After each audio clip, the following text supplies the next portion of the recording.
பந்தளராஜ குமாரனே பம்பை நதிக்கரை வாழ்பவனே பந்தளராஜ குமாரனே பம்பை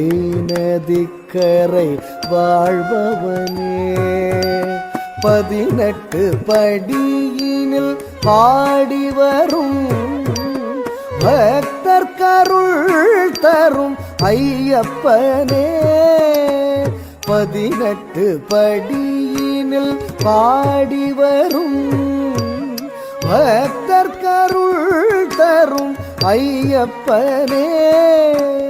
கார்த்திகை திங்கள் மாலையணிந்து சுவாமிய சரணம் சரணம் என்று கல்லும் முள்ளும் கடந்து உன் சந்நிதானம் சரணடை